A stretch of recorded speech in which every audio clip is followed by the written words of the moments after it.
Welcome back to The Explainer. If you've ever looked at your bank account and felt like your money is literally just slipping right through your fingers, trust me, you are definitely not alone. The truth is, most people don't struggle with money because they're somehow bad at math. No, it's usually because they simply don't have a solid plan. So today, we're unpacking this really incredible, highly structured 90-day roadmap. It's designed to take your personal finances from a stressful, chaotic unknown and transform it into a highly predictable step-by-step system. All right, let's build some wealth. So here's our game plan for the next 12 weeks. We're essentially going to upgrade your financial operating system by treating your personal economy just like a highly successful business.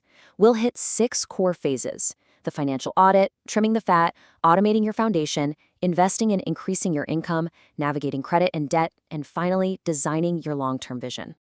Okay, let's dive right into this timeline.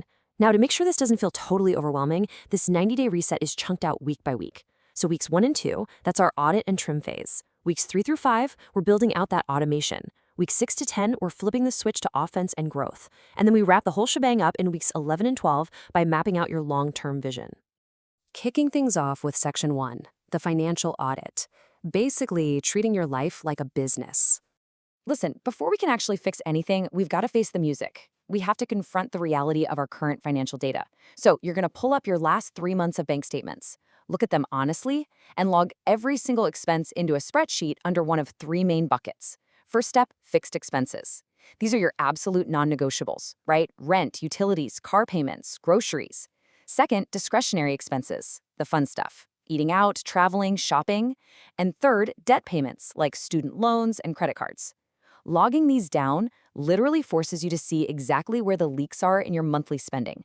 And this brings up a really crucial mindset shift. Think about it. Every successful operation, whether it's a massive tech giant or just your local McDonald's, they know their numbers intimately. And you need to be the CEO of your own life. Your income, that's your revenue. Your monthly spending is your overhead. And whatever's left over in savings, that is your net profit. Finding that exact net profit at the end of the month, that is our ultimate goal for week 1.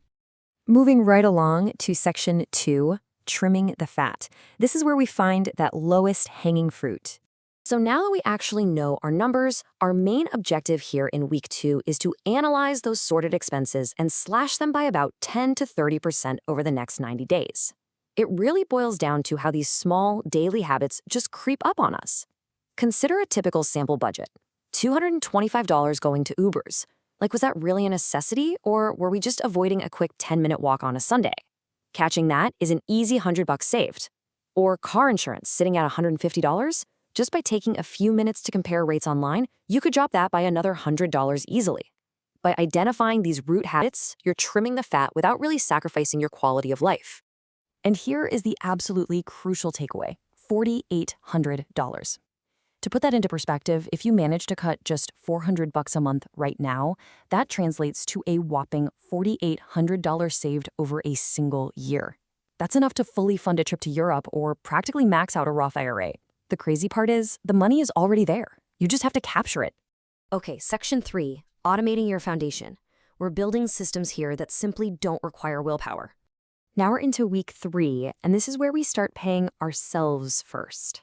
We want to completely remove the friction of manual money management. And this brilliantly illustrates the genius of automation. The process is super simple. First, you're going to open a high-yield savings account, an HYSA, that's earning a competitive market rate, usually around 3.8 to 4%. Second, set up an automatic transfer that triggers immediately after payday. And third, route about 10% of your take-home pay, let's say 5% to that HYSA and 5% to investing, before you even have a chance to touch it. It basically mimics a 401k setup: out of sight, out of mind, and definitely out of your spending reach. By week 5, we want to see this automated system hit its first major goal: a $1,000 emergency fund. Why this specific number? Well, crossing that 4-digit barrier in your bank account is a massive psychological micro-win. It just feels absolutely incredible and proves to you that your new system is actually working. Because get this, and this is a pretty shocking statistic, 59% of Americans cannot afford a $1,000 emergency expense. That is an incredibly stressful reality to live in, right? So hitting this initial $1,000 milestone provides immediate peace of mind. It's your buffer against life's little surprises, keeping you safe while you start building toward a full 3 to 6 months of living expenses. All right, rolling into section 4, investing and increasing income. Time to go on the offensive. Up until now, we've really just been playing defense. But as we hit week 6 and 7, we are absolutely going on the offensive. Because frankly, there is a limit to how much you can cut from a budget, but there is literally no limit to what you can earn. Just think about the historical annual returns over the past 100 years. Real estate averages about 3%, while stocks sit at the top with 5.2%. This is exactly why a simple S&P 500 index fund is our chosen vehicle for this 90-day plan. It gives you the highest historical chance of capital gains by offering passive, diversified exposure to the top U.S. companies all in one swoop. Now, what's really interesting here is the math. If you consistently invest just $1,000 a month over a 30-year time horizon, assuming that historical 8% average return, your final balance ends up being a staggering $1.49 million. It's wild, right? Consistent, passive investing in a simple index fund can quietly build immense, multi-generational wealth. You just have to stay consistent and let time do the heavy lifting for you. But we're not stopping there. In week 7, alongside investing your money, we want you to invest in your earning potential. Here are 4 fantastic ways to level up your income. 1. Ask for a raise, which honestly is absolutely crucial just to beat inflation these days. 2. Job hop. Doing this strategically can sometimes yield a 30 to 40% salary bump.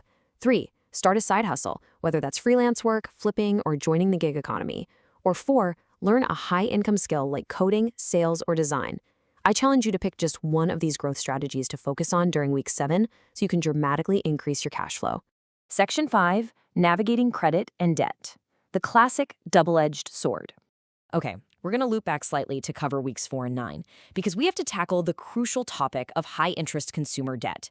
Right now, the average credit card APR is sitting way above 21%. Carrying a balance at that rate is just painfully expensive. But here's the upside.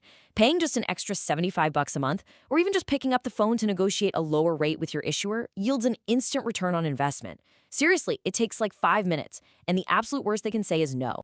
When it comes to credit cards, you've really got to be brutally honest with yourself. It takes strict discipline. Look at these 2 realities. If you have good self-control, a credit card is an amazing tool. You pay it in full monthly, you get cash back, free perks, and you actively build your credit score. But if you have poor self-control, it's a trap. You carry those balances at 21% APR, spiral into debt, and end up like the average American who owes hundreds in fees. Utilizing a card responsibly builds your payment history, which, by the way, makes up 35% of your credit score, and that saves you thousands on future mortgages. Basically, if you lack the discipline, stay far away. But if you have it, you get rewarded. And finally, Section 6, Designing Your Long-Term Vision, Tracking Growth and Planning the Future. As we enter the final phase of this explainer, covering weeks 10 through 12, our focus shifts from immediate cleanup to real, long-term wealth mapping. And the core metric for week 10 is your net worth. This is the ultimate measure of your financial health. It's calculated super simply. Just add all your assets and subtract any debts or liabilities. Tracking this number monthly or quarterly is a total game changer. It takes this abstract, kind of fuzzy concept of wealth and makes it tangible, measurable, and honestly really fun to watch grow. Let's walk through a really quick hypothetical just to make sure we fully grasp this. Say you have a house worth $100,000 and investments totaling $25,000. Those are your assets, $125,000. But you also have a $30,000 car loan. That's your liability. Subtract the liability from the assets, and your total net worth is $95,000. Tracking this math shows you exactly how your everyday financial decisions are directly impacting your bottom line. To conclude these structured steps in week 12, we're setting some stretch goals for 1, 5, and 10 years out. And I want you to pay close attention to this number, 42%.